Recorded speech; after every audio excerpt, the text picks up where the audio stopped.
ఇక డీటెయిల్స్ లోకి వెళ్తే శేషాచలం ఎన్కౌంటర్ తో ఏపీఎస్ ఆర్టీసీ విలవిల్లాడుతోంది. చిత్తూరు జిల్లాలో నష్టాలు రోజురోజుకి పెరిగిపోతూ ఉన్నాయి. బోర్డర్ దాటితే బస్సులు ఎక్కడ బద్దలవుతాయోనన్న భయంతో తమిళనాడుకు సర్వీసుల్ని పూర్తిగా రద్దు చేశారు అధికారులు. వారం రోజులైనా పరిస్థితిలో మార్పు రాకపోవడం, తిరిగి ఎప్పుడు రాకపోకలు మొదలవుతాయో అర్థం కాని స్థితిలో ఆందోళన పడుతూ ఉన్నారు ఆర్టీసీ అధికారులు.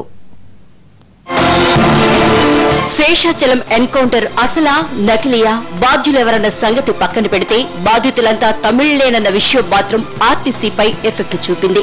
కోట్ల రూపాయల నష్టాన్ని చవిచూస్తోంది.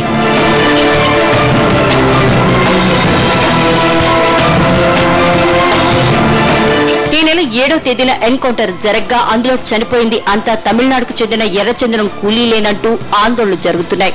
తమిళనాట ఆంధ్రప్రదేశ్ కు చెందిన ఆస్తుల్ని ధ్వంసం చేస్తున్నారు. ఈ క్రమంలోనే రోడ్డు మీద అందరికీ తేలిగ్గా దొరికే ఆర్టీసీ బస్సుల్ని పగలగొట్టారు ఆందోళనకారులు.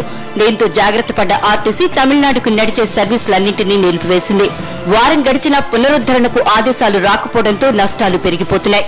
రోజుకి 20 లక్షల రూపాయలు మాకు ఈ నష్టం కలగడమే కాకుండా ఈ అంతరాష్ట్ర ప్రయాణికులకు తీవ్రమైన అసౌకర్యం కలుగుతా ఉంది. ఇప్పటి వరకు కూడా ఈ రోజు కూడా ఆపరేట్ చేయలేదు. ఈ పోలీసు వారి నుంచి క్లియరెన్స్ వచ్చిన తర్వాత ఏపీఎస్ఆర్టీసీ అన్ని సర్వీసులను పూర్తిగా నడపడానికి సిద్ధంగా ఉంది. ఏపీఎస్ ఆర్టీసీ పరిస్థితి ఎలా ఉంటే ఇదే అదునుగా తమిళనాడు ఆర్టీసీ మాత్రం చెలరేగిపోతోంది. రద్దుకి తగ్గట్టుగా అదనపు సర్వీసులు నడపడమే కాకుండా ఎక్స్ట్రా ఛార్జీలు సైతం వసూలు చేస్తూ ఆదాయం గడిస్తోంది. అదేవిధంగా ఏదైతే 5.5 కోట్ల నష్టం జరిగిందో ఈ నష్టాన్ని ప్రభుత్వం తప్పకుండా భరించాలి.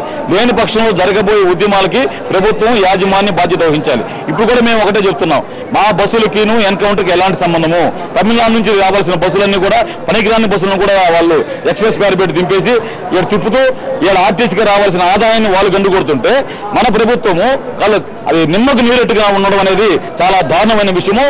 నష్టాలు ఇలా పెరిగిపోతుంటే ప్రభుత్వం పట్టించుకోకుండా రేపు వీటన్నిటికీ ఉద్యోగుల్నే బాధ్యుల్ని చేస్తే ఒప్పుకోబోమంటున్నాయి కార్మిక సంఘాలు.